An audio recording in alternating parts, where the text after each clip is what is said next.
Alright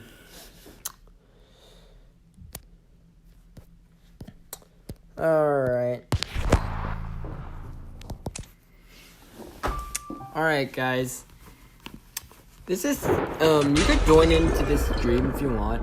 This is just a Q&A session before rank starts. I'm not streaming this rank just because I'm too tired for today's rank. I'll stream tonight's rank, but for now this is just Q&A session for people who are not ranking and want to know more about Mad Eyes. If anyone wants to join, let me check my list.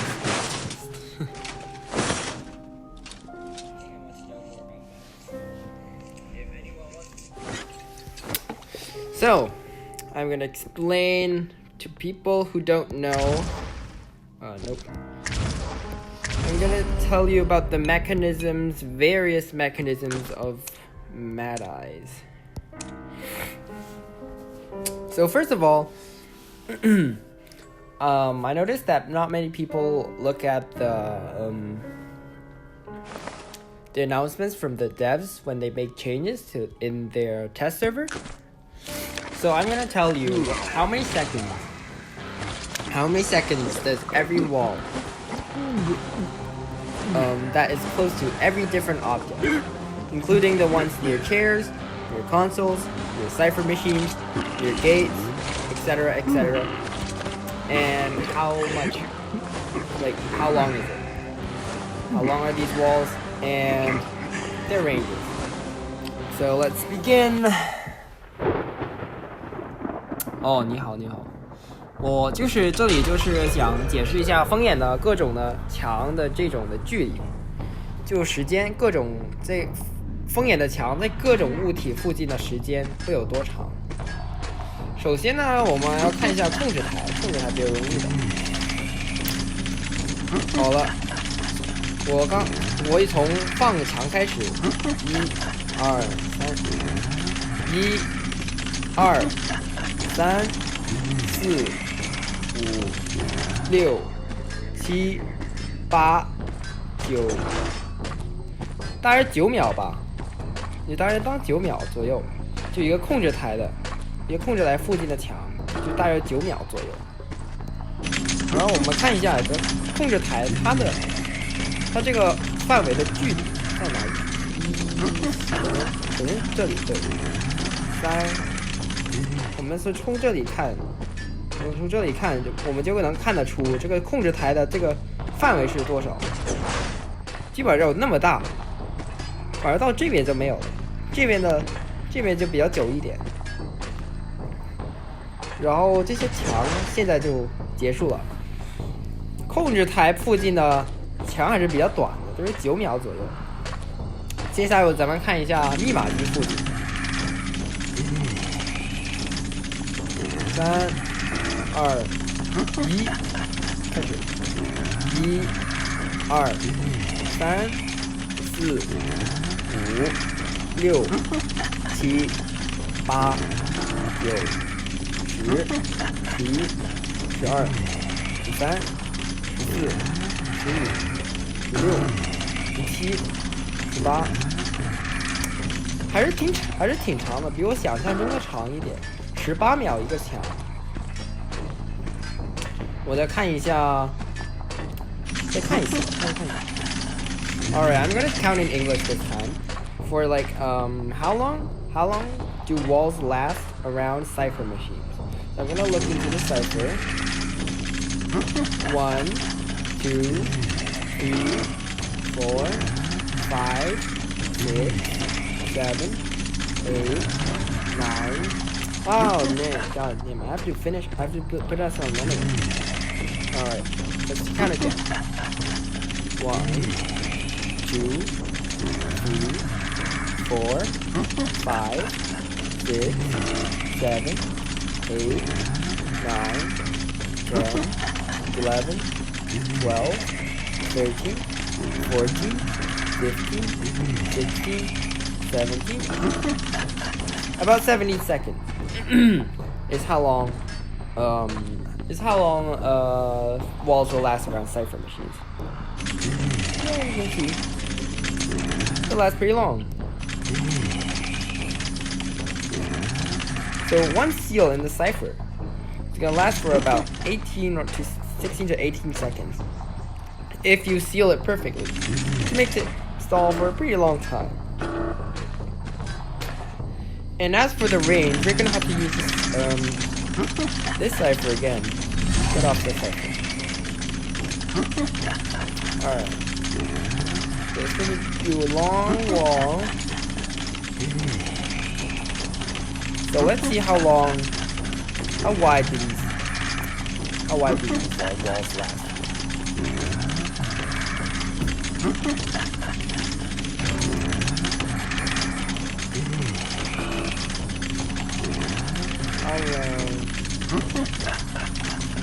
So the range is pretty big. It is radius from the cipher to the place where that wall is still standing. That range is pretty big. It's a big circle. Oh. Okay, bots.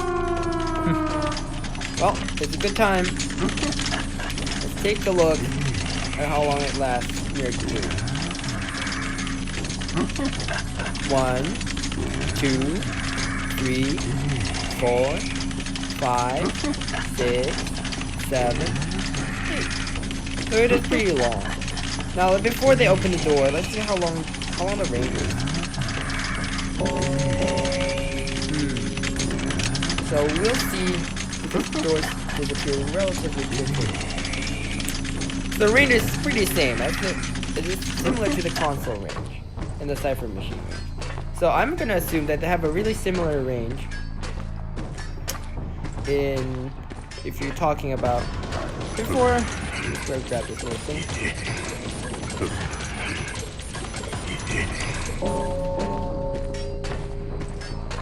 Oh, never mind. I guess I got 4 man. Let's try this again. So what we got from this test, we know that walls near consoles last for about 9 seconds. Walls around doors last around 7 seconds. But walls around cipher machines, they last for about 18 seconds. That is pretty long. I think they only nerfed that wall duration once. Which is still good. At least that is the only thing that they haven't nerfed since nerfed too much since the test server. Since Mad Eyes came out from the test server, which was a long time ago. They've been nerfing him for a long time now, like everyone knows that. And now, for the most important part of Mad Eyes' kit. How good is the current Mad Eyes at camping? How long do his walls last near a chair that has a survivor on it? And what range is it? So in order to do this, I'm gonna catch a bot first. Let's grab just a normal one. We'll grab the one over here.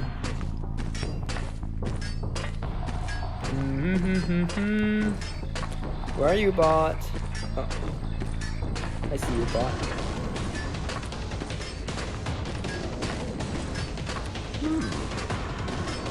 Hopefully I don't have to use blink for you.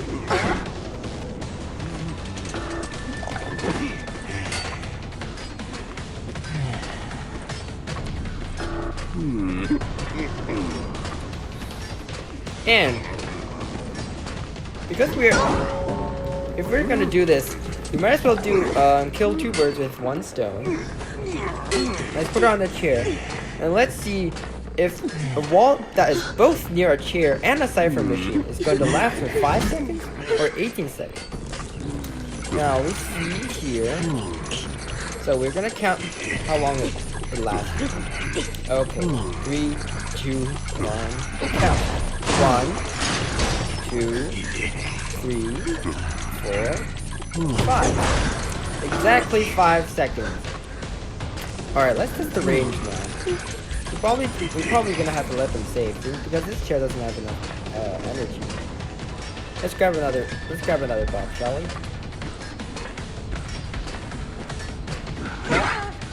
Got this sneeze. Like a cute noise.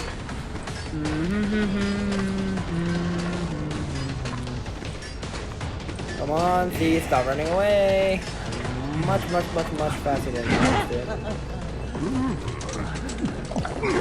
Oh yeah, so speaking about basement, I'll do an experiment with basement after this. We did the door, we did the console, and we did the cipher machine. Now we're gonna do chairs and basement. So now we're gonna test the range. Let me see, how do we do this? A really big wall over here. And let's see which walls disappear first. So it is pretty big. It is I would say it is similar to both the door, the gate, and the basically cipher machines, consoles, etc., like special items. Now, here's the thing. Now I'm gonna test how long a normal wall would last. Let's do it in this big corner right here. This is going to be long, by the way. I'm estimating over about 40 seconds. So let's go. 3, 2, 1, release. 1, 2, 3, 4, 5, 6, 7, 8, 9, 10, 11, 12, 13, 14, 15, 16, 17, 18, 19, 20, 21, 22, 23, 24, 25, 26, 27, 28, 29, 30, 31, 32, 33, 34. Alright, so they last about 34 seconds. Slightly lesser than what I expected, but still long enough. I'm gonna kill you again. So, as you can see, walls that don't have any sort of interference or any special items near them, which includes chairs with survivors on them, consoles, cipher machines, an openable gate, and basement, they'll last for about 34 seconds. Now, I'm gonna test. I actually might just let them finish this cipher, and then see how much basement is. Let me see if it's the same as the cipher machine. If it's the 18 seconds, then it will be the same as the cipher machine. If it's not, then it's probably longer. So let's seal the basement like so. 1, 2, 3, 4, 5, 6, 7, 8, 9. Oh, 9 seconds. So it is much more than the 8. It is much less than the 18 seconds. Much less than the 18 seconds that the cipher machines have. So that proves that if this is a cipher near a basement, then the basement wall duration takes priority over the cipher wall duration. Let's just to prove that, let's try it on a cipher again. 1, 2, 3, 4, 5, 6, 7, 8, 9, 10, 11, 12, 13, 14, 15, 16, 17, 18. Alright, so yes, 9 seconds is is a big difference compared to 18 seconds, which is like literally a half. So we can see that the walls near basement are slightly longer than the walls near a chair. Now, for our final part for the basement, we're gonna take up this thief and gonna put him into the basement, and then we're gonna seal the basement right on top of us. So I'm gonna put. Oh no! Is this bad? Oops. Let me grab another one. Come back here. Come back here.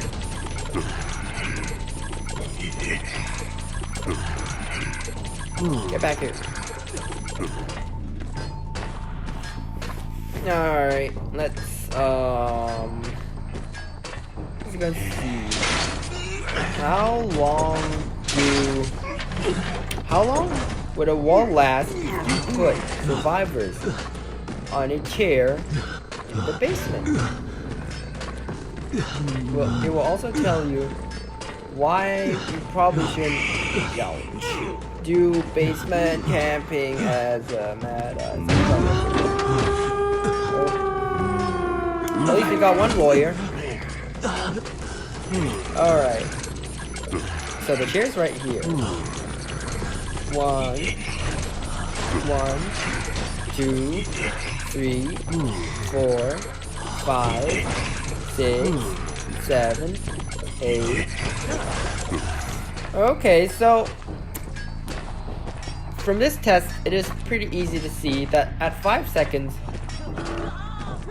all of the at 5 seconds, the walls right above the chair disappeared.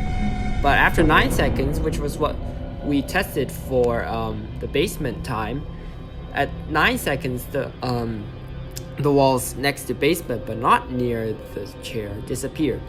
So what it means is that chairs near basement, always the shorter wall duration always comes first.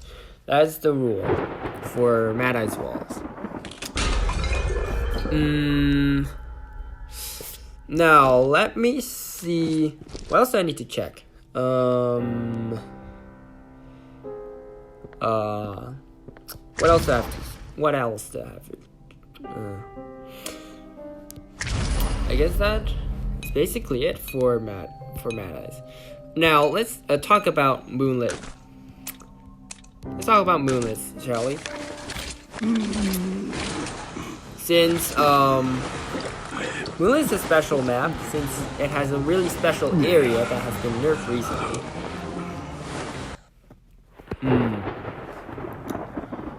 Which is the bridge part.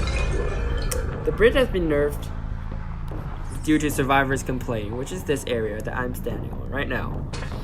Here. So as we can see, when we try to wall the bridge, here, this bridge, they basically disappear. And yep. Oh, fortunately today, so look at this cipher. This cipher is probably the worst cipher in this map for me to guard against, since the walls near it disappear almost immediately. The only purpose of walls appearing there is to chip survivors, and that's it. So, that was wrong. I'm gonna grab this doctor. I'm gonna chair onto the bridge, and you'll see what happens. And you'll see what happens and how long the wall durations have. Let's kill her. Let's put her on the chair. Let's hope we have enough energy. I think we do. So, we're putting her onto the bridge. So, let's see. This is the range. 1, 2, 3, 4, 5. Approximately 5 seconds, which is just a normal chair time. So, this is the rare exception to the lesser duration takes priority rule of Mad Eye's walls. Since whenever a survivor is on this chair, and I repeat, on this chair only, the walls around here will be will last for 5 seconds. Let me see how long the range is. Let's go across here.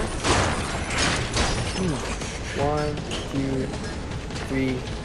As you can see, from this part to this part, all the way to this part, where the walls disappeared, that was the range of the chair. So now you see that this chair is used up. We probably can't do this again. But you can see this is a rare exception to the 0.5 second brick rule. Someone is on the chair. Now let's go to this place. This place is one of the best camping places in this entire map. As you can, first of all, you can go here, stop, one, and then you go to this back cipher, and then you seal this place up.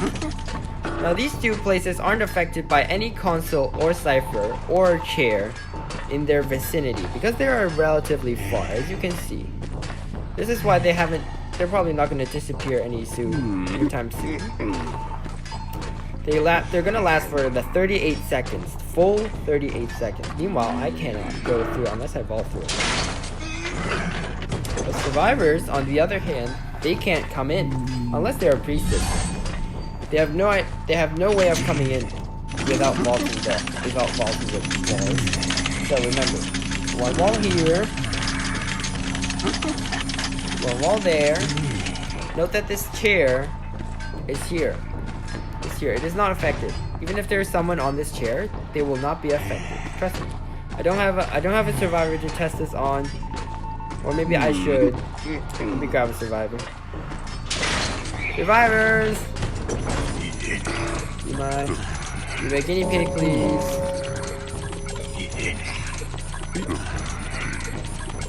Let's grab this poor gardener.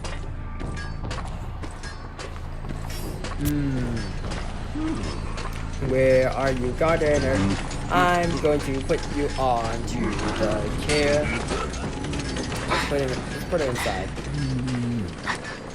This chair is one of the single best chairs in the map. And I will show you why. First, let's put on a chair. First, use a wall. We seal this wall. Go through this console. We seal it with a wall. Now, let's see if they last for 5 seconds. That was obvious. This was the 5-second mark. And as you can see, survivors cannot come in without vaulting inside. I cannot go out without vaulting outside. And you can see as this poor lawyer is trapped outside the door waiting, wanting to rescue his friend, but he's utterly hopeless. Alright, so another part, even if you don't know about this, and even if they just inch closer, you can use this. As you can see, this walls up the entire chair, if you can see it. But do it like this, and you can see that this chair is completely covered. So now, onto the second part of why I'm choosing this map in particular. It is because of height.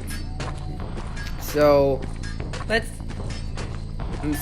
buildings with height here are this building right here, the noggin, this station right here, and basically the third station as well. So what I'm gonna show to you is that I'm gonna prove wrong that survivors always think that this is a blind spot for my Mad Eye, that he cannot harm them from underneath, because you can only, make walls on top of the station. But I have a trick for you. Look here. Start off from the side of the station. Go underneath. Oh, this is wrong.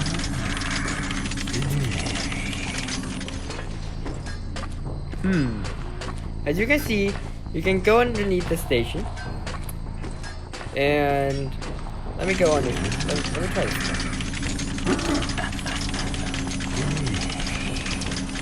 And see, you can, in fact, make walls under the station. It is a fact that you cannot see the survivors' movements underneath the station. But if they think this is a completely safe spot to heal underneath the station, then one wall is gonna dispel. Oh God, What have I done?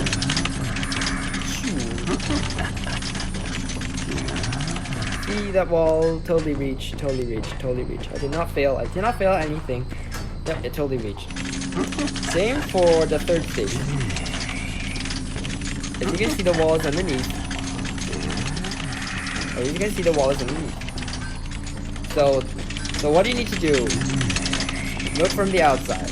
Pick a spot, reference spot. Make it as long as you can. Don't make any mistakes. See, I made a mistake.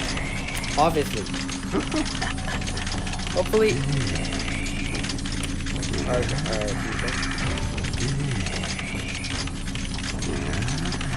You can see from the camera angle that the walls are clearly under this station.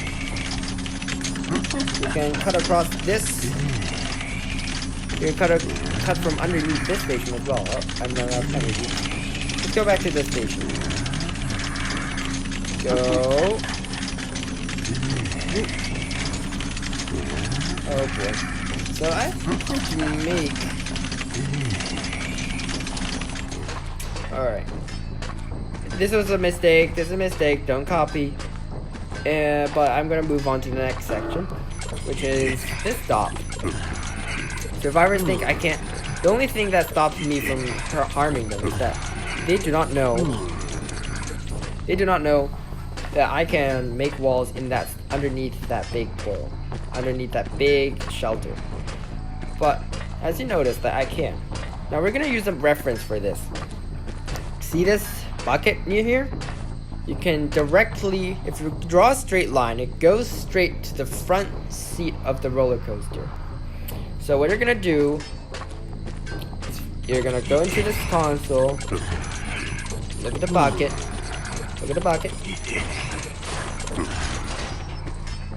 and now it's gonna kind of cut straight into the station. Let's make it better, shall we? Now this is gonna cut straight into the station. For some reason, it is around this spot. See, I can wall the roller coaster, and more importantly, I can wall the front seat of the roller coaster. What can this do? It can force survivors off of the roller coaster. It will not give them a terror shock. Watch this. Watch this bucket. Gets it every time. Reference items OP. Want me to try it again? Here we go. Okay. Look at the bucket. Do it once. The hitbox is relatively large, as you can see.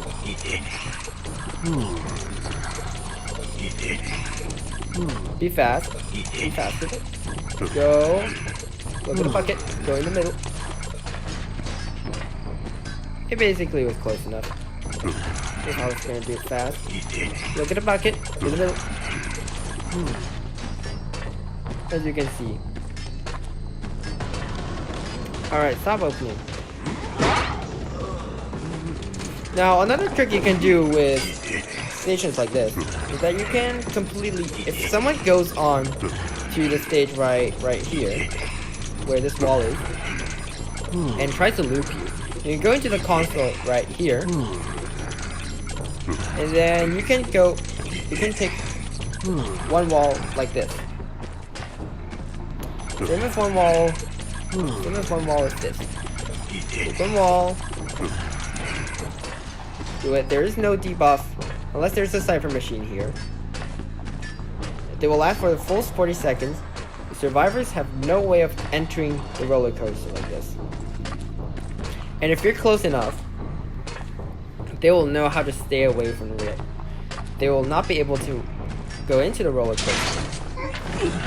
So yeah, this is multiple applications. Also, well, since we have a lot of time, this lawyer is about to. I'm just gonna let this lawyer bleed out while we continue with our experiments. One thing, people think that I can't wall slides. Can I wall slides? Can I wall slides? Obviously not. Can I wall the underneath of a slide? Well, the underneath of the slide is basically solid, so there's no point in trying to wall the underneath of the survivor. But as you can see, the upper part of the roller coaster can create walls. As you can see, look weird. They don't even look like walls anymore. Let's try this on another slide.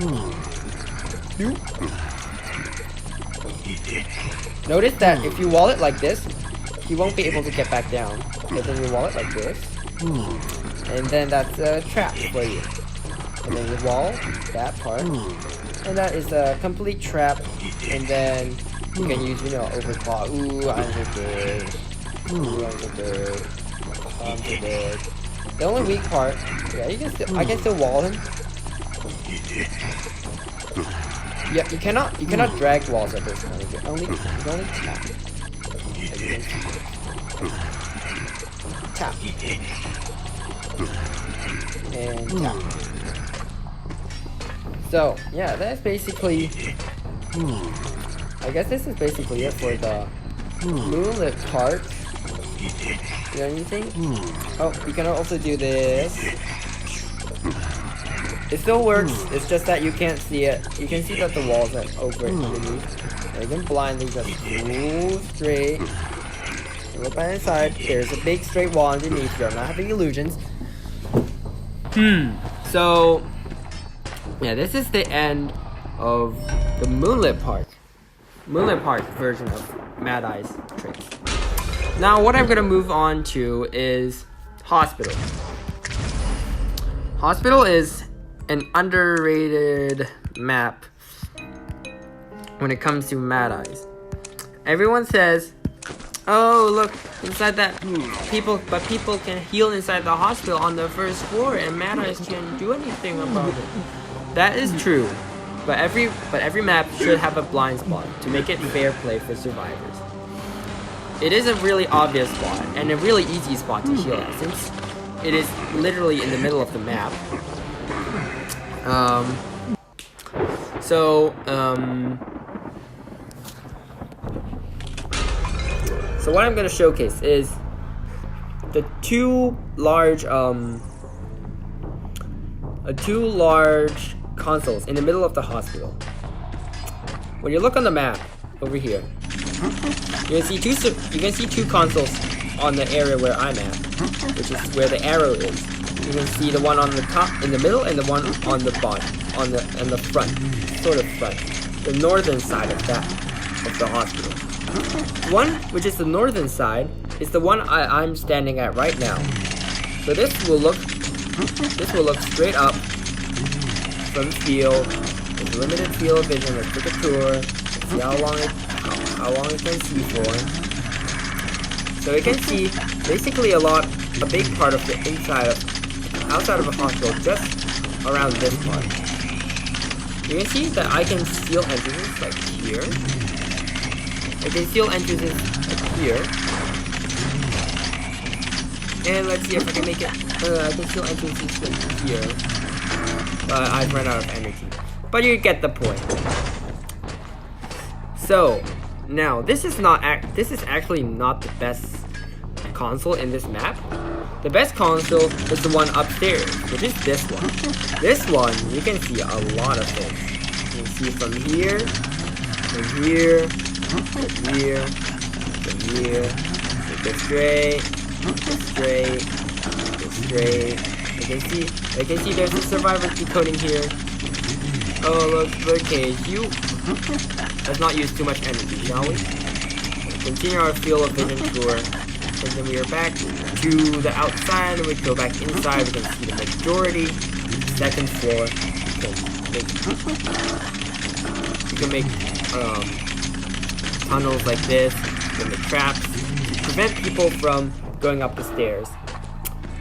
Yes, I know rank session is about to start, but I'm not ranking this session. I'm not ranking this. I'm too tired. So as you can see, there are really this console is like the best console. It has the widest field of vision. It's extremely tall. But what this console is here for is it helps to protect the console upstairs. this console. If someone tries to harm that console upstairs, I can use this console to take a nip at it. Let's go on to this console. Unfortunately, I don't think this console can protect the other console. Well, I guess you can. So these two consoles are like the Boom Brothers, the brother consoles of this map. One protects the other, and they protect each other. They protect the hospital from survivor threats trying to hack them. You know. Oh, 3 ciphers remain.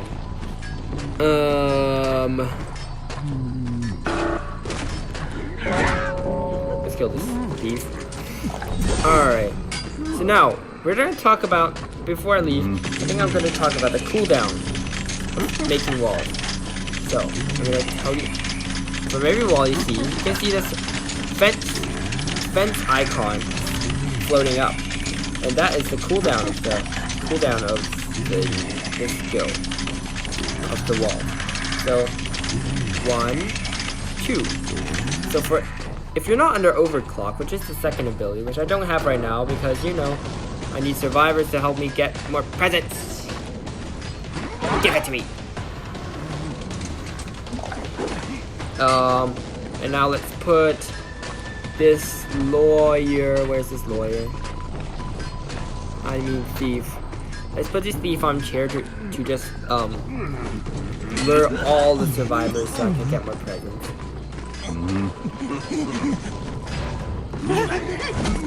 Alright, that's it people. That's it people. So I'm gonna get more presents. Go ahead. Yes, I found some fish. Die!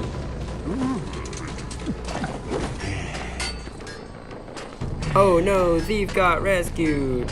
Not to worry.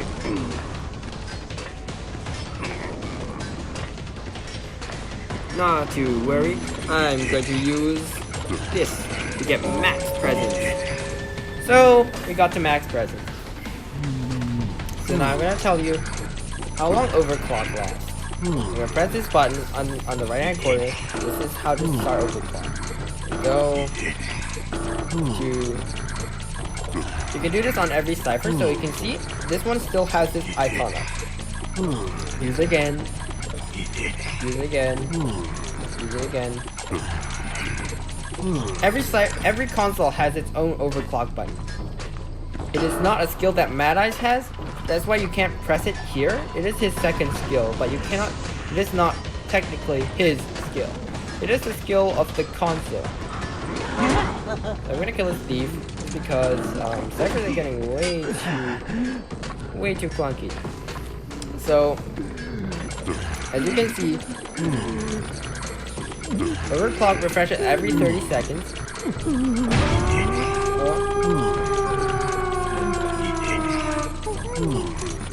Now let's see how long overclock lasts. Let's see.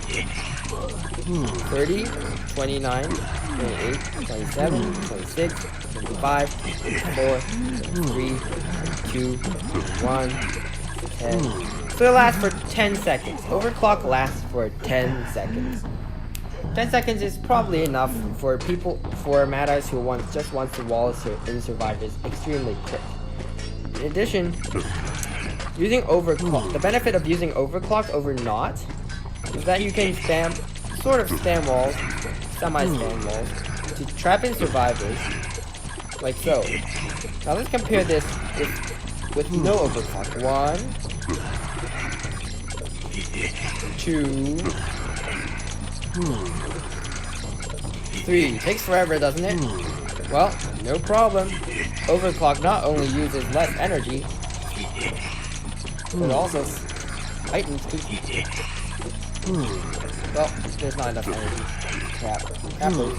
Let's use overclock again. Let's go for here. Oh, they're gone.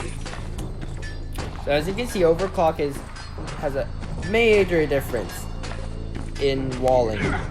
So when everyone asks, what is Mad Eyes' second skill? What does the lightning rod do? This is the answer. Don't ask me again. I put this on this video. I put everything that is about Mad Eyes onto this video. All the timings, most of the tricks. And you know, if you're talking about specific tricks, I think I can show you some. One is this ruins trick. Maybe everyone has seen, maybe a lot of people have seen it, and if you watch Chinese Pro Mad Eyes, or maybe with some of my videos, you can see that I use this trick quite often. So, first of all, if I'm chasing a survivor like this, it goes into ruins, like so. If it goes into this palace, then I am almost certain that he's going to try to vault this window and try to loot me. So, what I do is go to this console, look at this wall. 1, 2, and then that's 2, right? And then I'm gonna vault inside. I have a confined space, and that is what it is for.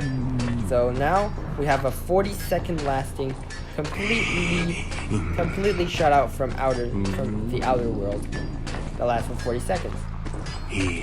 Provided the survivor can counter this by vaulting it once, but of course I can also counter that by adding a second layer on each side. And let's blink over here, and then we can vault this again. Yee, confined space. But usually, if a survivor is trapped in here and you still haven't killed him within the 20 seconds, that he has no obstacles to dodge. The only option is to dodge and take hits. If he's still not there within 20 seconds, then you have to question your hunter skills, because usually a survivor would have been dead by the end of these 20 seconds.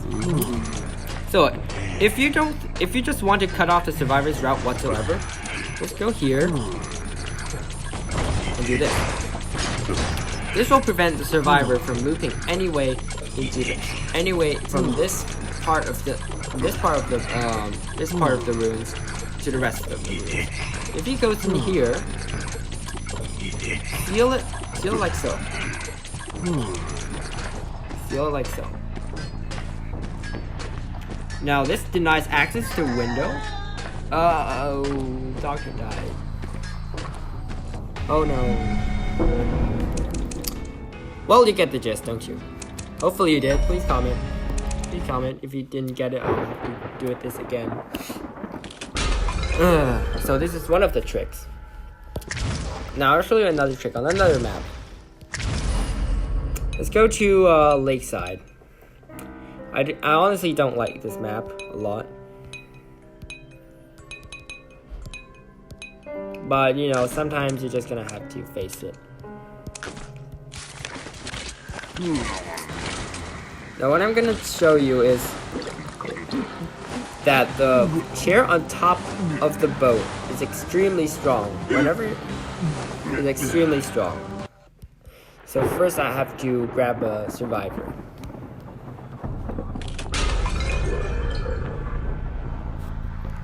So let me grab one survivor that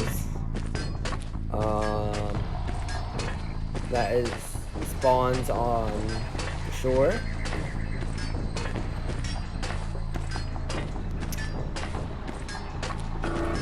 Oh. I see a survivor over there. If you have quality, like a graphic quality as mine, you can see survivors from a long distance away if they're working on a cipher. Because the blue tint of the shadow will be, as you can see, if the blue tint of the shadow is covered by a little bit of human-like traces. And also you can see the cipher vibrating, if you can see it. Let's go further, shall we? You can see the survivor vibrating, but if you can see the blue tint of that shadow inside, you notice that there's a survivor on that cipher, even if it's not vibrating. That's just another trick there. This is a good spot. Also, Also, good thing to do with blink. Go up. Double hit. Yeet. It's a double hit. No, I'm not doing gameplay. I'm just doing tricks now. So what I'm gonna do is I'm gonna put this survivor on top of this boat, provided he doesn't struggle free. Oh my god, he is actually struggling. Let's get him again if he struggles free. Oh, he is bending to my will. He is refused to struggle. So the moment I put him on this chair, all the survivors will come.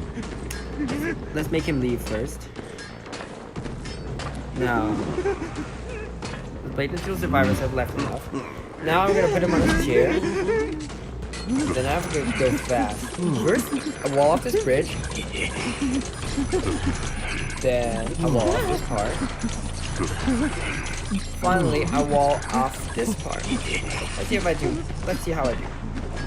Okay, survivors go through this. Well, this lasted fast. But on the other hand, this one is lasting for a long time.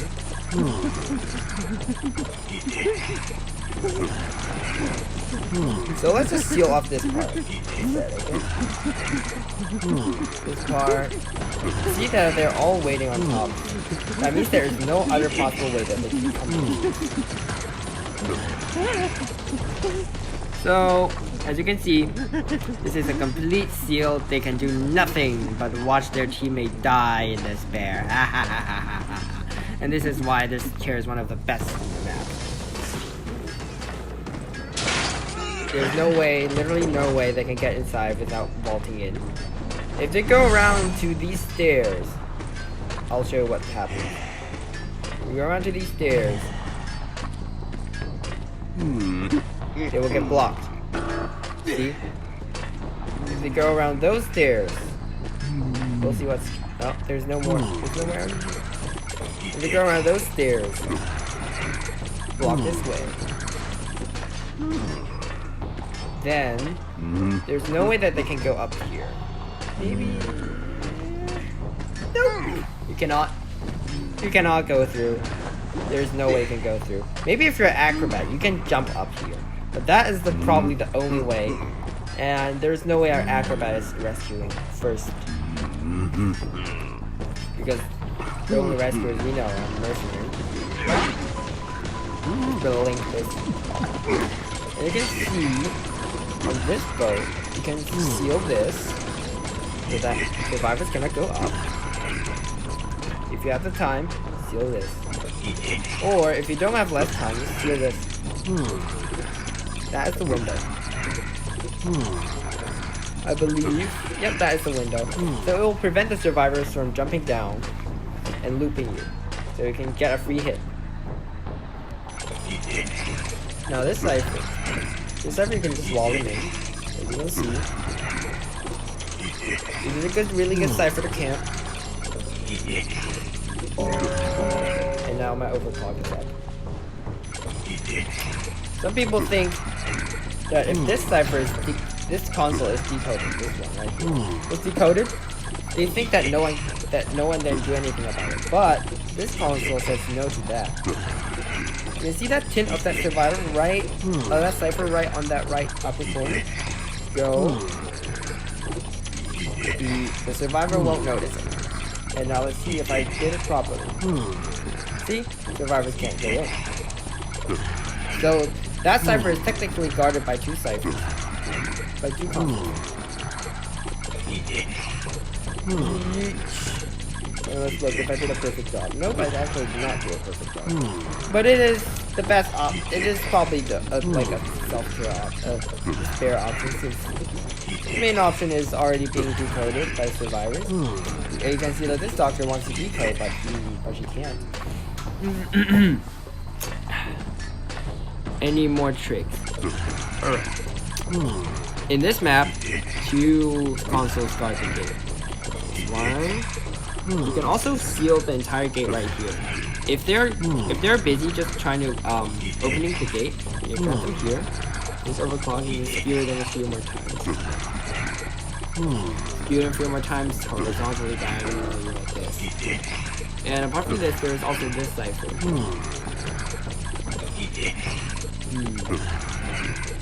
There's also 2 ciphers. On the other hand, this one only has 1 cipher. You can also seal off this door like this to keep them from touching the door altogether. But to be honest, the best way to seal a door is with this. You want to, especially if you're a Mad Eye's trying to guard a gate. Oh, speaking of which, you can see that the survivors attempt to open the gate. Right? Are the survivors attempting to open the gate? No? Really? Well, I'm gonna have to wait then. I'm gonna wait until they try and decode the gate now. So I'm gonna show what placement is best. It is here. Look at this little spot. You'll see that this little spot. Oh, apparently she can still do it. I don't know why. Can people stop? Can you people stop? Apparently this is useless.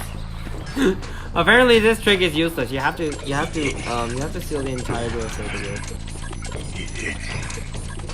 So yeah, apparently this trick is useless, but it is the relatively cheapest way to guard gates. So just count to 7 because it was 7 seconds, I believe, when I said that. Or was it 9 seconds? I believe it was 9 seconds. 9 seconds. 9 seconds for a gate. So we're gonna count to 9. For example, I'm gonna go towards that gate, right? See that other gate? Go along there. Walk forward. 1, 2, 3, 4, 5, 6, 7, 8, 9. The wall's gone. Put another one on. 1, 2, 3, 4, 5, 6, 7, 8, 9. Gone. Another one. So on and so on. Let's see how long this actually lasts. Let's recount. So 1, 2, 3, 4, 5, 6, 7. Okay, that's 7 seconds. Okay then. 7 seconds it is. Wow, that's short. So yes, what is the moral of the story? Don't even try to open gates unless you have to. Don't even let them finish the last cipher. It is a no-no. It is even more important than camping. If you let them pop the last cipher, you're gonna have a big nervous breakdown in front of you. That's it for Lakeside. Oh, Jesus Christ. Okay, now we're gonna talk about the smallest map, Red Church. Red Church. Red Church. Red Church.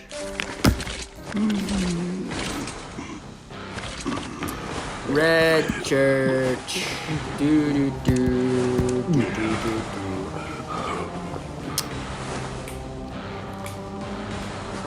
So most of these tricks revolve around the church itself. First of all, if there is a cipher inside of the church, there are 3. Even though it is extremely hard to seal, there are 3 ciphers guarding it. First of all, is this cipher that is positioned right here. Go inside. Here to reach the cipher. Go into this one, the most obvious one. Reach another one. Go to this one. This one also reaches, by the way. Go in ahead. So these 3 ciphers all reach that middle cipher. It is relatively easy to camp, but you have to know all 3. How much all 3? Survivors usually won't have time to decode all 3 at once. So this is a really nice cipher to camp if it happens to be the last cipher and the survivors all want to do it. So let's see. So the first trick revolves around if the survivor runs into the church and goes through like this to this window, which is usually what they will do. Either they will use this pallet, or they'll come in from that window over there and then use this pallet to get a pallet boost and then go over the window. Then he or she can loop another round until they get to this spot, or just to this spot, or just around. But here is what you can do if you notice this. So go ahead and do this. No. Look at the cipher console from the shack. Go down to the spot, and then with the help of this and your confined space, this is a perfect trap. You're gonna go outside. You're gonna go outside. This lasts for 40 seconds. All right. Talk about which. If there are 2 layers of walls, and if you want to vault in without just standing there and refilling that little hole in the the thing you just made. Let me try this again with different walls. Let's go to this cipher. Go to this cipher.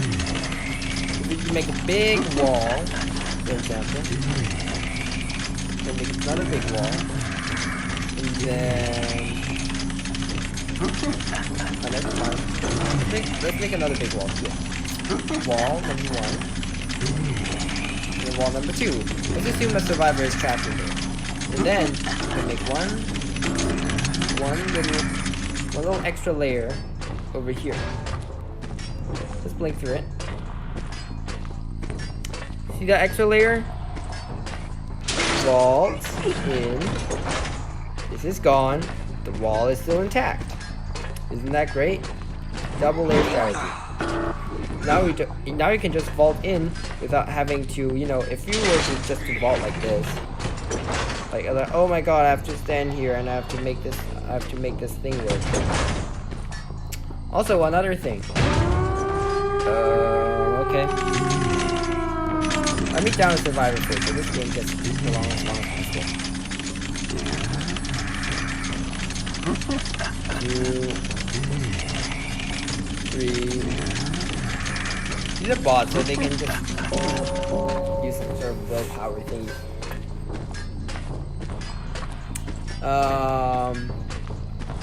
So as you can see, they last for 7 seconds, which is extremely slow. So, for example,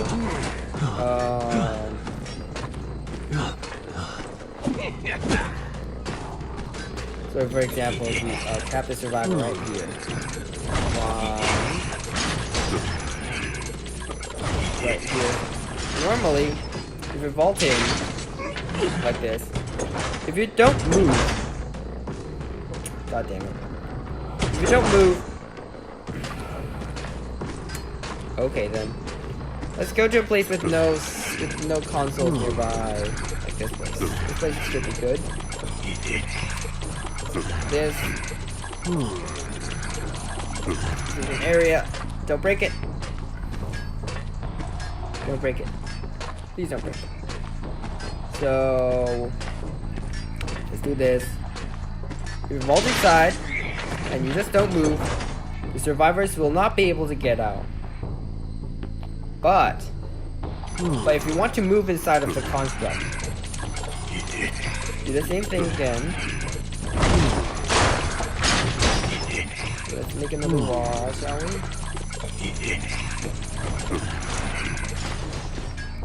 We vault out without harming the wall. As you can see, the survivors cannot get out. Why did the wall disappear? I don't understand. Alright, let's make a smaller one this time. Just take note of it. Add an extra layer right here. Notice that part where the extra layer was? Go right in. No need to reseal. You can't get out here. And then you're free. You just go around, get wild, get a brawl, you know, virus. It's a cage fight. Yee, la la la la la. That's it. That's it for Red Church. That's basically the basic stuff. This is not a rank match. Basically, like some little tricks that I learned from both Chinese pros and some stuff I went through. Mostly Chinese pros. I got most of my stuff from Chinese pros because I can't get stuff for myself. Yeah, that's basically it.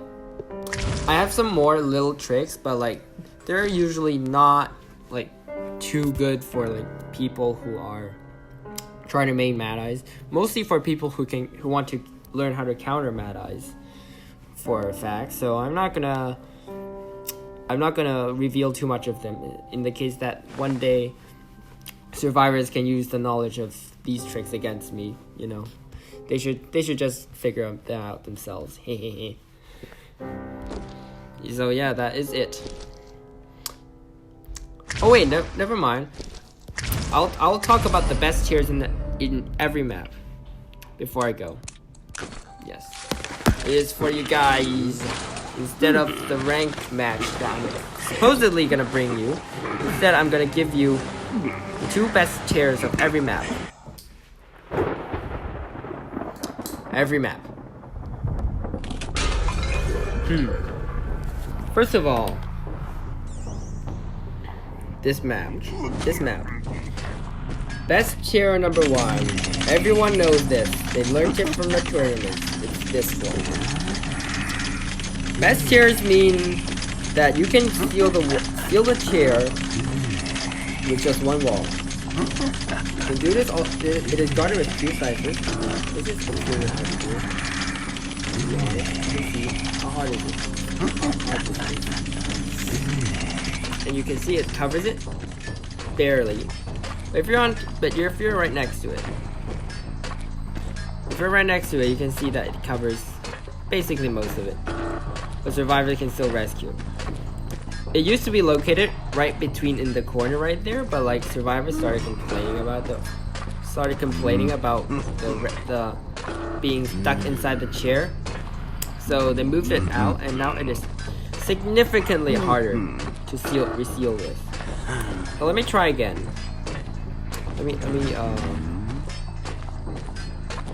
Oh, it disappeared. Thank you. So now I'm gonna do this again. It is much easier with this console, as you can see. Let's see if we can do this with this console. We actually can barely do this. You can see how you get the idea. There are three consoles guarding this chair, but the bad thing about it is they're all very far from that chair. So whenever a survivor has to come and rescue, you have to be prepared and be prepared at this spot. You have to be prepared for this spot, otherwise the survivor is just going to come and rescue. Same with this one. You have to drag for at least 3 seconds before you reach the chair. This is the bad thing about this chair. It's still, I would say this is the 2nd best chair in the map. But now I'm gonna talk about the best chair, actual best chair in the map. This one. The good thing about this map, the good thing about this chair that chair doesn't have yet, is that even though it only has 1 cipher guarding it, only 1 console guarding it, it can be really fast. As you can see, you can compare the speed 1, 2, 3, compared to 1, much faster. 1 and 3. I mean, I'm doing it as fast as I can, but like sometimes you will miss some of it and you mess up. You'll get used to it. If you mess up, the survivors will make room for the rescue, so they can somehow slip in and rescue from the chair, and that kind of destroys your camp entirely. So this is for this map. Let's move on to the next map, which is Red Church. Everyone knows what the first chair is, so I'm Actually, never mind. Both tiers are retro. They're pretty well known, so I'm just not gonna do them. Sacred Heart is the same. I think everyone knows what the best tiers are. Let's talk about Lakeside Village. Never mind. Let's talk about. Actually, I just talked about most of them in my tricks part. One of the best tiers in Lakeside is the ship. There was another one. There was another best tier there was another tier in Lakeside, but they reworked the entire terrain of the park, so I don't know which one is the best tier. So Moonlit Park, as you can see. Actually, never mind. Let's go to Lakeside Village and let's see.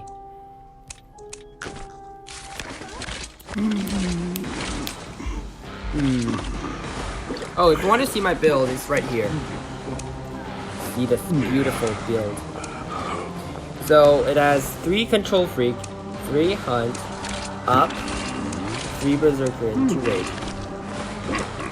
Occasionally, I would swap out either one of these two and get Desperate Fight, depending on the comp. And that's probably the only change I'm gonna bring. Or maybe if there's basically no stunner characters, I'm just gonna get rid of Engage. But like bigger maps, Control Freak is more important. Small maps, they're not as important, but you can see the effect Control Freak will have on you.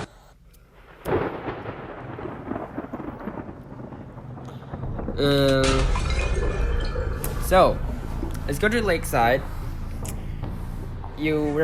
I think you know that this part is, you can see here. You can seal this part, and you can seal that part, but I don't have enough energy, so we all know, blah blah blah. So let's go to this side. The old best chair used to be in here, where that window was. Look at that little shack right beside that big tree over here. That used to be the best chair, but now it's gone, as you can see. So I don't know where the next best tier is, but in place of it, they give me this chair, and occasionally this chair will spawn. It will spawn right where I stand, I think. Am I right, guys? I stand right here, and then you can seal it from. I don't have this. You can seal it like so. And yes, I know survivors can fall through the window, but like, Jesus Christ, they can't do everything. So this might be a little bit better, but it will make survivors from the other side come in. Go like this. This is probably the ideal, but I don't know what will happen if there was a chair inside. So that is it for Lakeside. Escape. Trump card and confined space. Well, I have another build that has trump card but doesn't have confined space. It is just for big maps, which is, I'll show while I queue. I'm gonna go to Moonlit.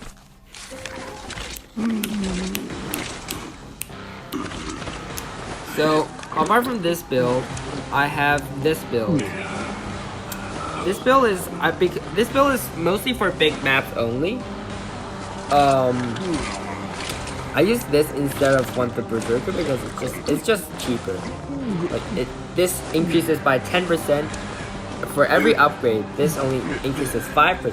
Obviously, this is way more value than this. Unless it's fully hard. And the reason why I don't need confined space is because this is for big maps only, and I don't really need confined space for big maps. Trump card, is just for trump card. Trump card is for it's that occasional clutch win if you just happen to kill a survivor by walls near the gate, and then you can just teleport over there and pick them up. Desperate Fight, you can sub it depending on the comp. You can put it into this. you know, or you can put into this, put into this, you know. It's a free ticket, but usually I just go with this. Anyway, the queue's over. It doesn't matter which build I go. So, as you all know, this is one of the best tiers in the map. Go inside.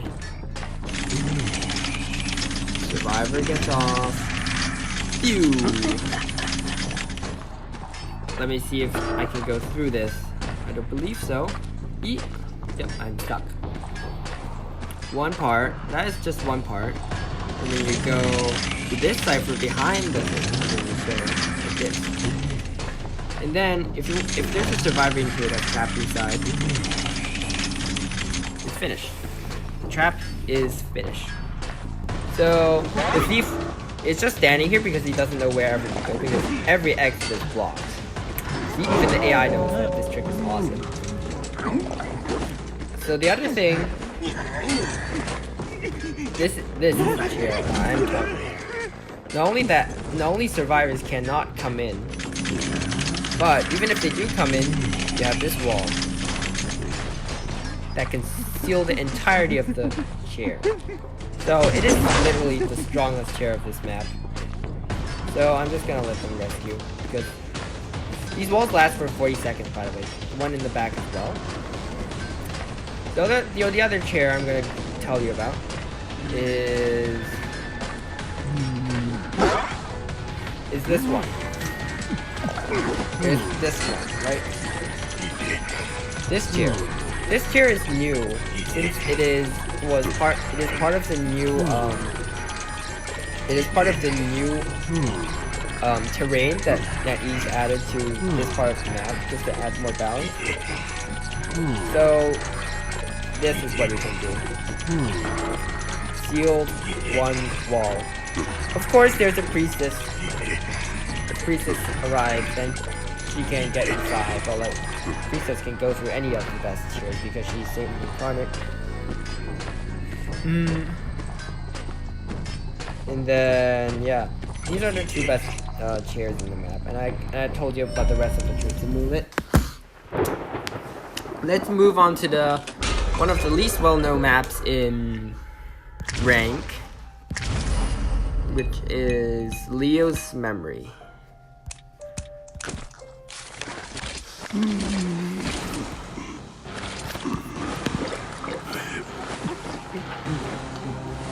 Oh, let me see. Who pinged me? Jesus Christ. Is TT? Oh, TT is. Okay.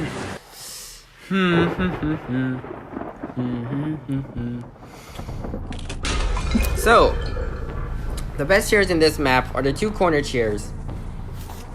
So as you can see, I spawned in this corner.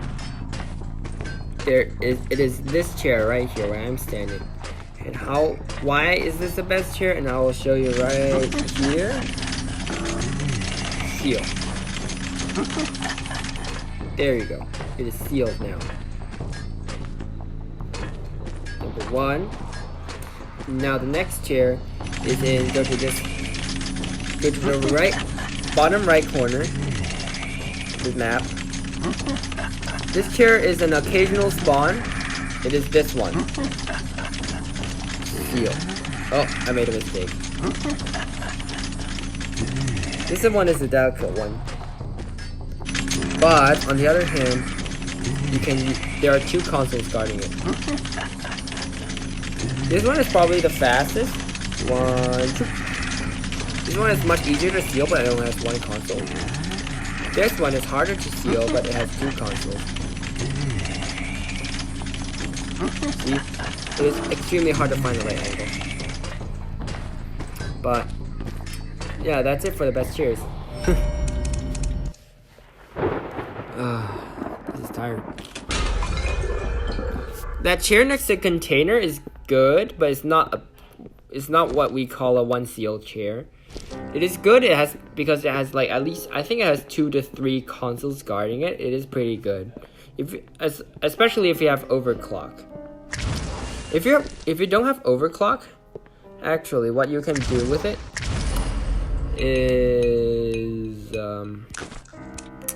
god damn it. Let me see. Ready up, sir. Ready up, bot. You're not needed. Ready up. Thank you.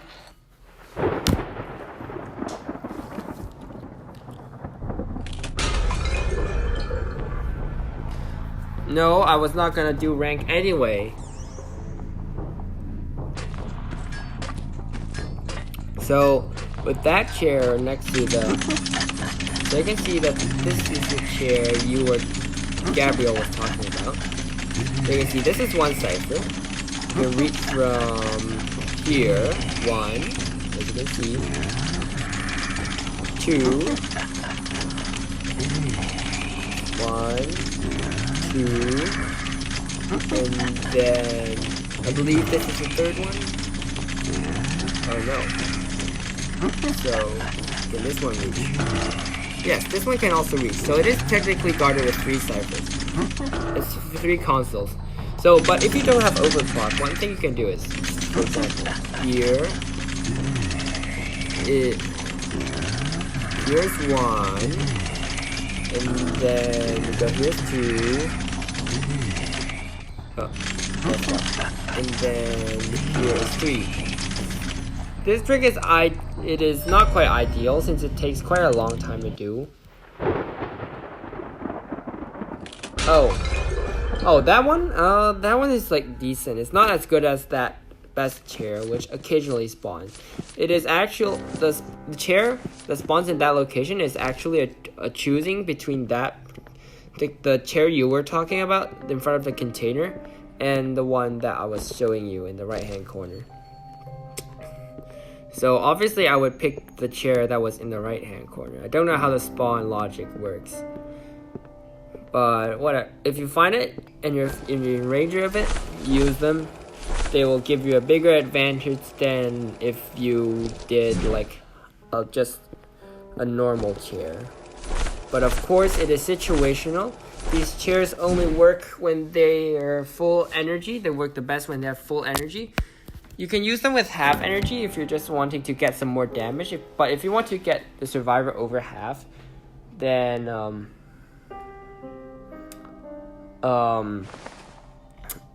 you need more energy, probably a full energy console if you want to.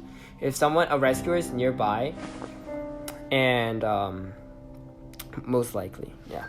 So on to the next phase of this video, of this stream. I'm gonna talk about my other main, flying robot. Actually, Madass has flying robots that serve as cameras on the top of his banner. You just never see them because you're looking out from there. Because they are you. You look out from their perspective. We have a flying lizard. We have a flying geisha. We have, yeah, Madass just flies using observer.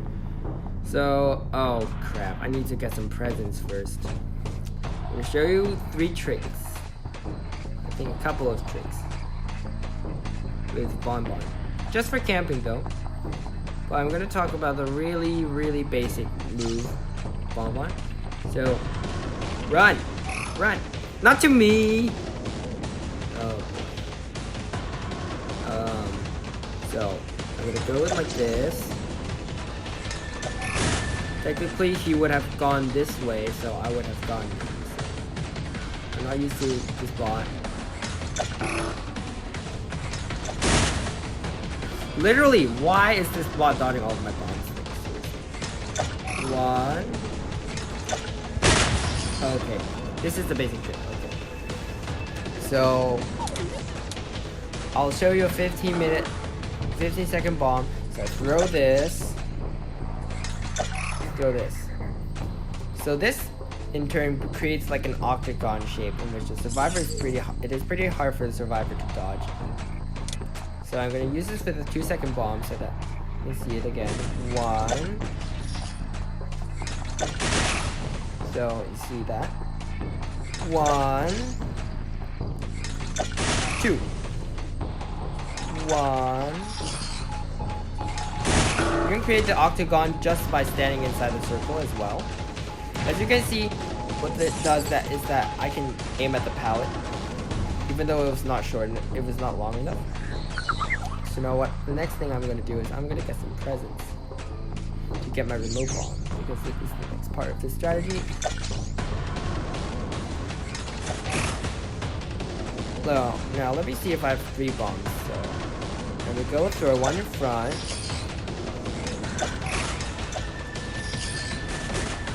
Yeah. I need presents. Give me some presents.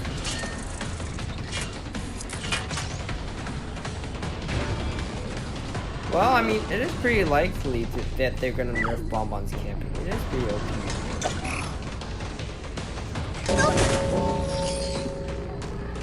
Even if that first bomb didn't get her, the second bomb, whatever. So now I got my remote bomb. So I'm gonna put him on the chair. And now, as I showed you before, maybe in previous streams, I will put the remote bomb right here. And I will stand by over here.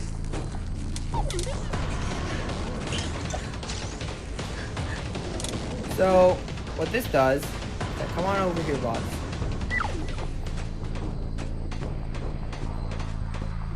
Come on over.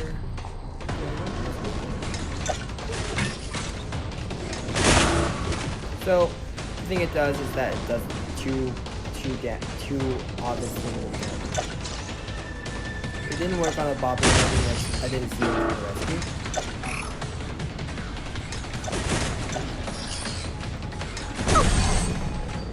Let's kill this doctor again.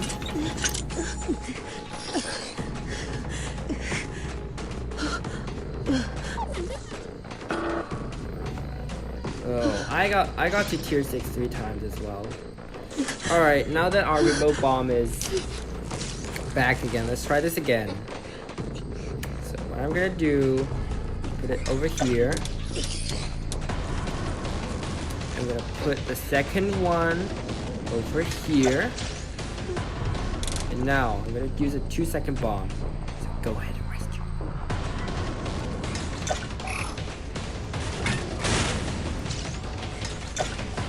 They quit!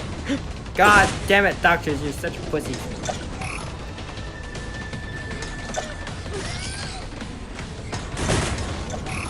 Obviously, that is not supposed to hit. That did not hit. Did you guys see that? He was literally standing in the middle. By the way, inside the church, you can get people from inside the church, and they cannot see the red lines. So it's a good way to sort of give them a little fright. So the thing with long distance bombs is that long distance chain is that you have to go for the first thing again. So you have to be really fast with it. You have to be really fast. Go first. Oh, I missed it. It is hard to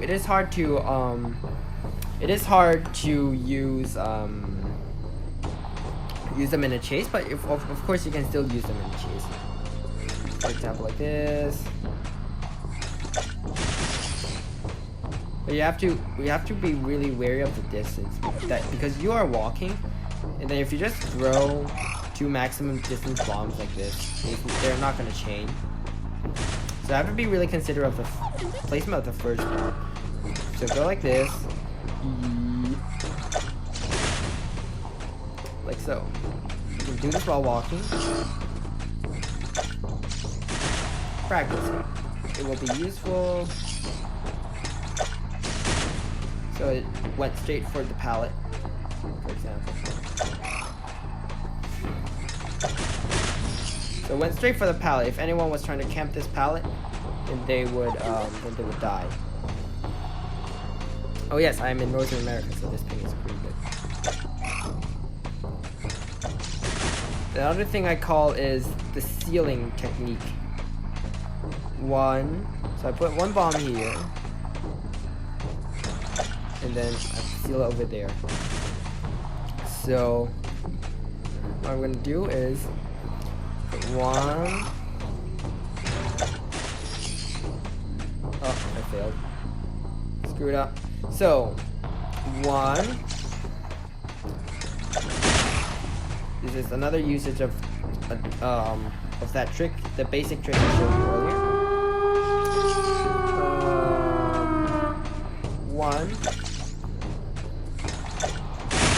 Remember that you can curve your bomb like this by moving your joystick up and down, up and down, up and down, up and down. One. Move it down. I've practiced for a lot of this, so that's why I seem really it seems really streamlined, but it takes a decent amount of practice. Pew. Pew. Pew pew. And this is now what I call the triple threat. So one. This is just to get extra difference. You have to use 3 bombs at once. Doctor's about to die, so I better be quick about this. One.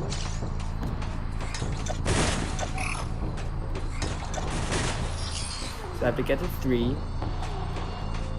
One. As you can see, this helps cover a lot of area. Yeah, I was about to show this one more time, but Doctor just died, so I think this is enough. I think this is enough.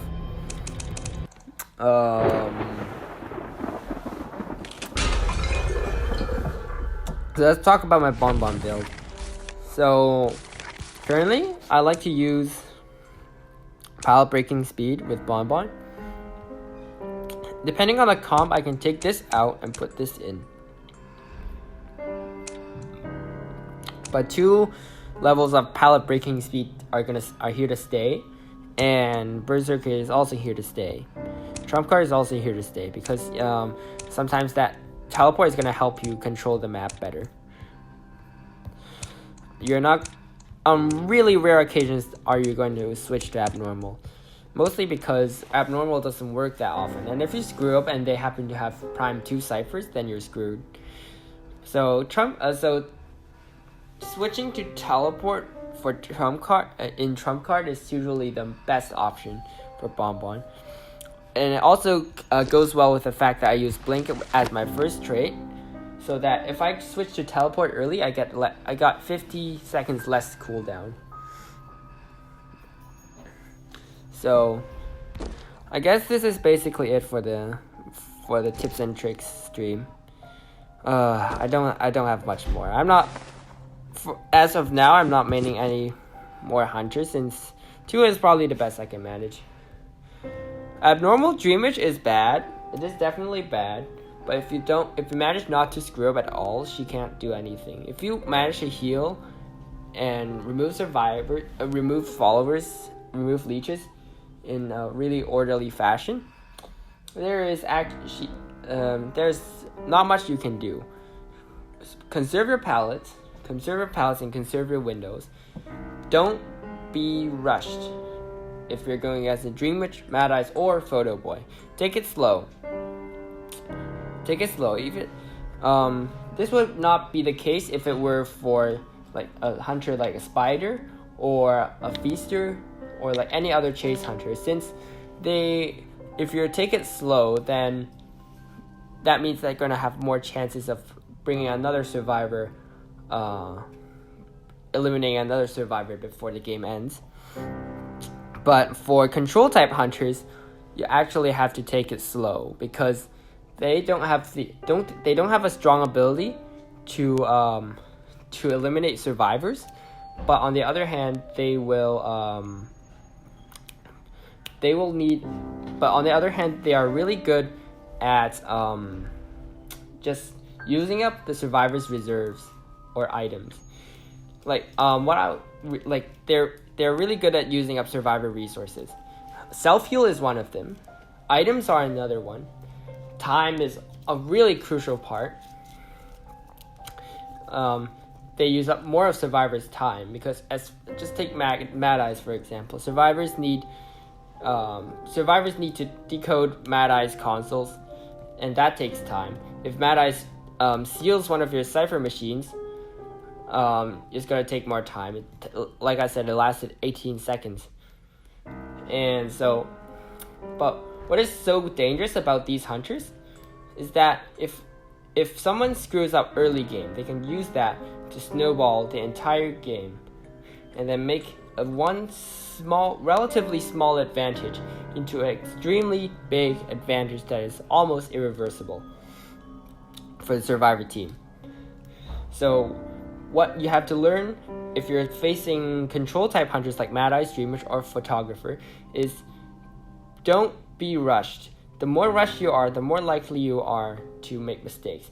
If you make more mistakes, that means more chances for the hunter to snowball the entire game for you and screw up the entire game. Yeah, I need water. I've been talking for an hour. 1.5 hours actually. So I think that is it. That is it. I'm probably not going to do another one. This is way too long. So I'll rest, and then you can just type questions while I get some water. I'll read them. I'll get some water. Types of questions.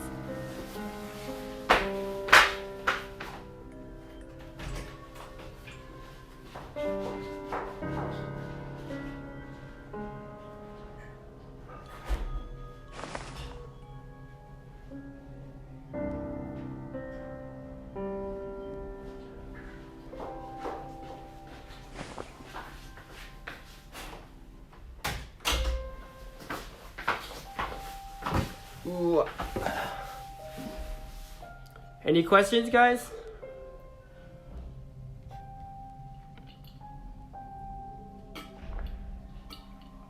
It could be about me, about the game, about my hunters. Yeah, ask anything. I'm waiting. This is where I sit down.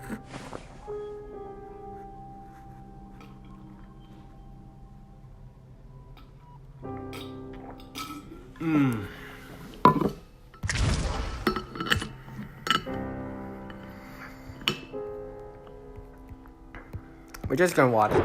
Just don't let this be. Why am I so gay? Why am I so gay? I'm not. Let's just look at Mubu's game.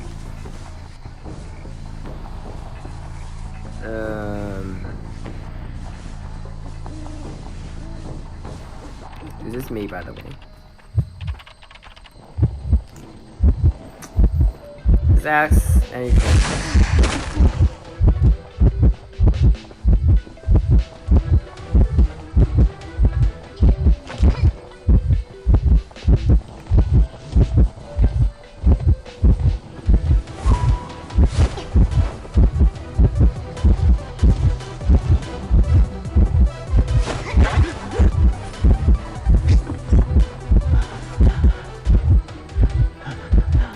Questions, like literally, you guys are just talking amongst yourselves. This is just for background. Literally, this is just for background. This is my absolutely garbage Tide Trainer Thief.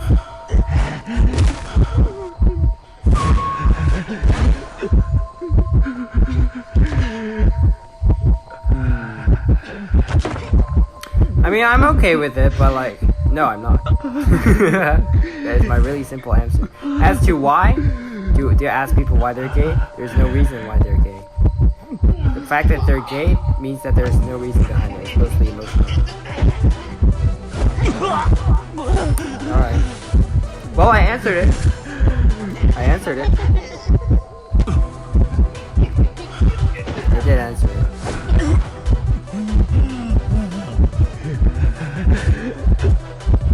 By the way, this geisha is moving.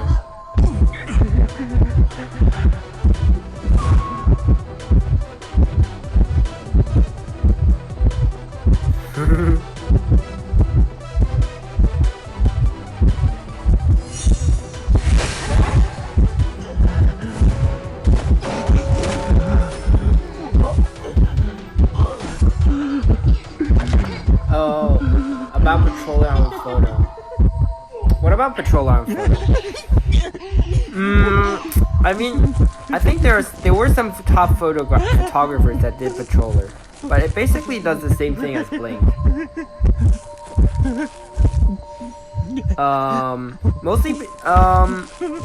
No, the reason why I don't play photographer is not because he's boring.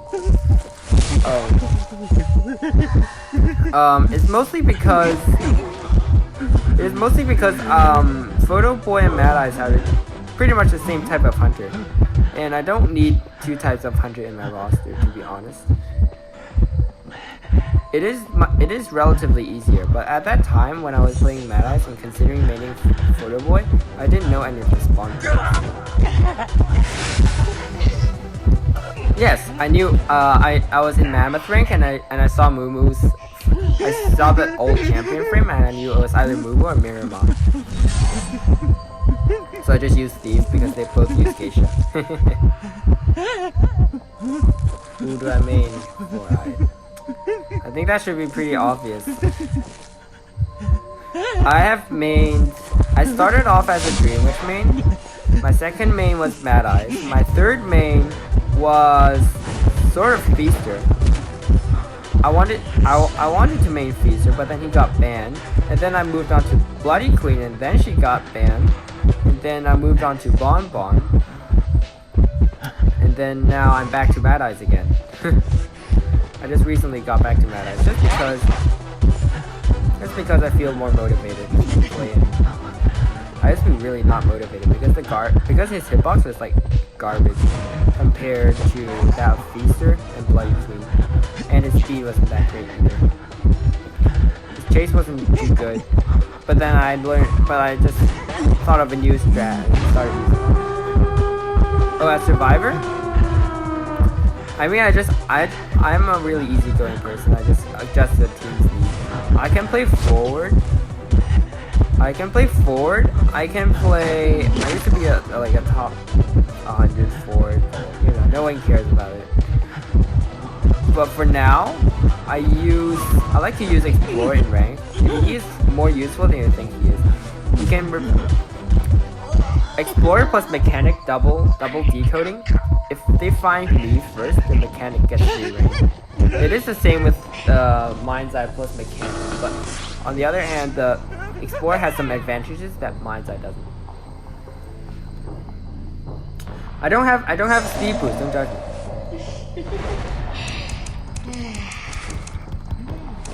Yeah. What survivors would I ban? It depends on what hunter I'm playing. If I am playing Mad Eyes, I would ban Priestess plus Seer. Or Priestess or Seer plus Coordinator. Depends. Mostly just Priestess plus Seer, to be honest.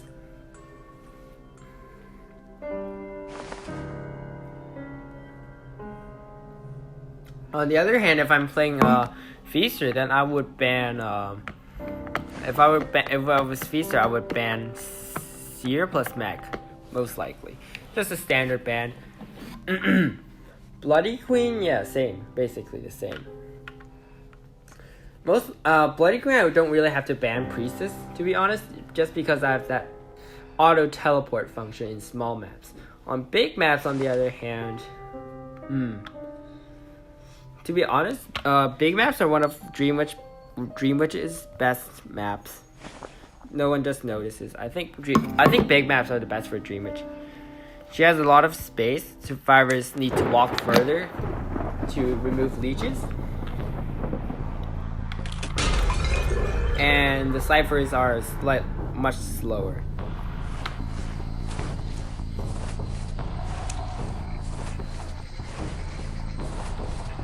This was like last season. This replay is from last season, I believe.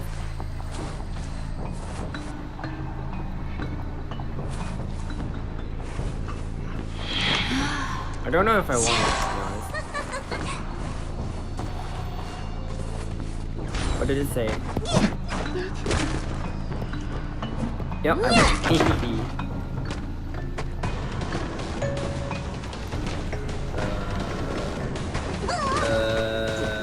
okay.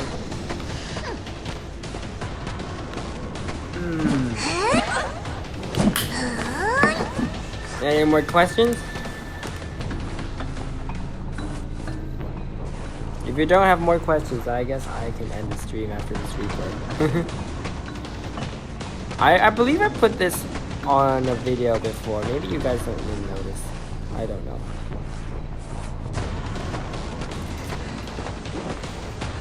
This was back when I was maining Dreamwitch. Me being garbage blink Dreamwitch. I am literally so garbage. I am not even kidding.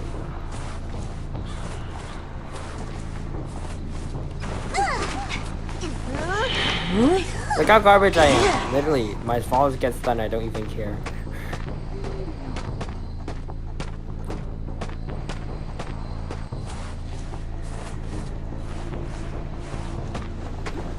And then I see her dancer, surprise! Yeah, I still miss. This, I don't know what the point of this is.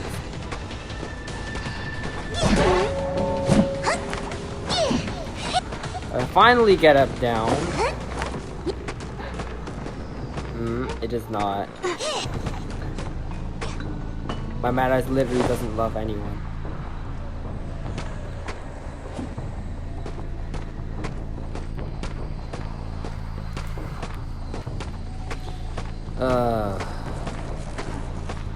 So, Mr. Starkheart comes for the rescue. Make a brutality first.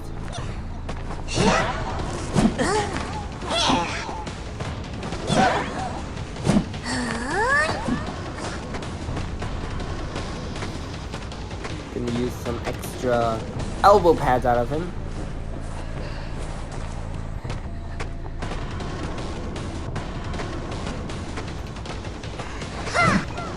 Let's watch the others. Basically, just almost one cipher left at this point. I'm guessing I used abnormal. I'm guessing.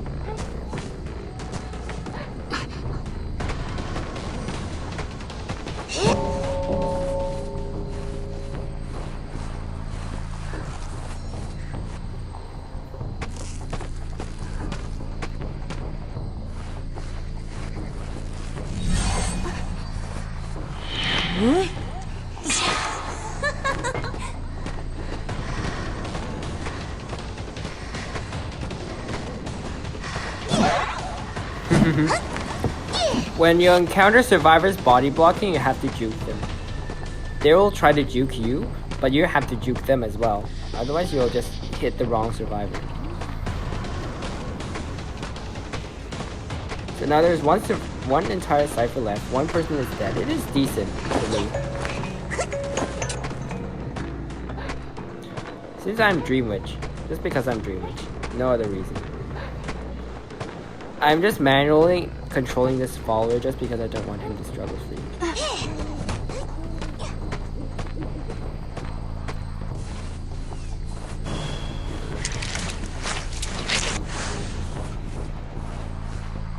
I switched to teleport. I guess wrong.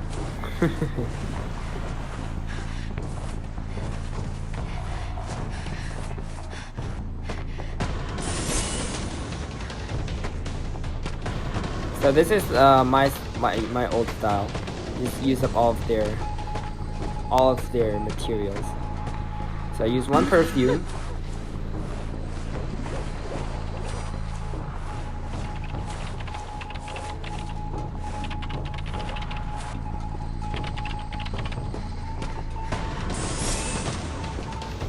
I'm just gonna camp this cipher.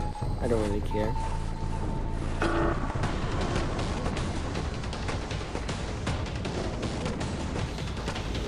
Let's see what they're doing.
That is enough.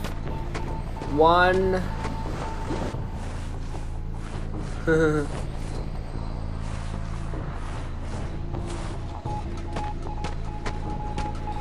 Basically, me being a bitch. This is just me being a bitch. I'll be really honest. This is just me being a bitch. I thought this cipher was being decoded, but I did not watch the vibrations. I noticed this little sun. I'm just wasting even more of their time. Like, thanks to this, without even much cipher progress, I've used both of the remaining elbow pads from Mercenary and all of the perfumes from Perfume.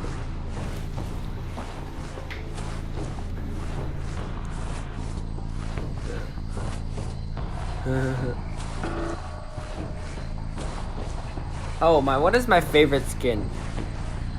I actually like Blood Sword. I'm considering to buy him if I have to exchange him if I manage to get this thing, this A tier card. I'm considering.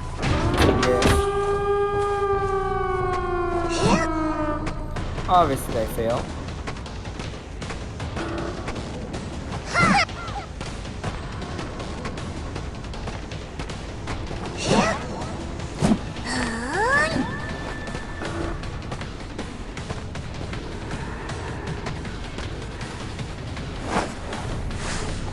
No one there. I checked this one. Go to this one.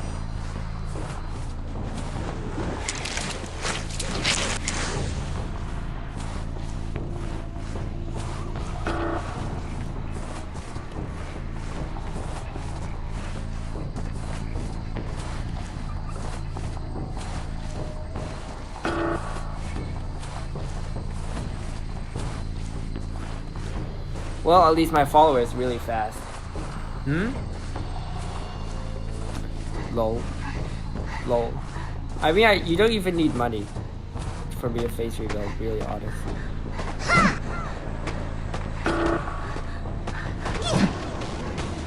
He makes a mistake, I make a mistake.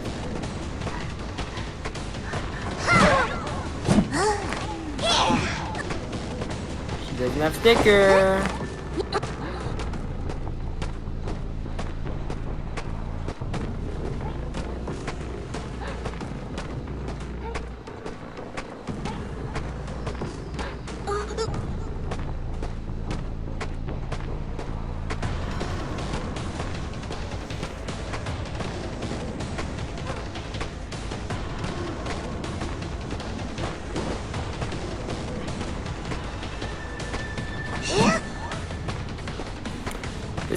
Dreamwitch matches take like way too long. Mad's matches are much better. In this regard. Body reveal here.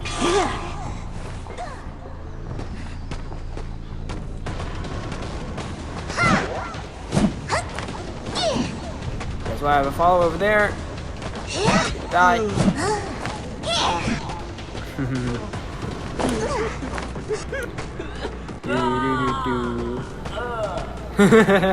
This bird.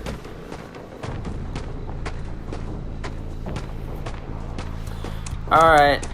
That's the end of the replay and probably the end of the stream as well. Let's kill this stream.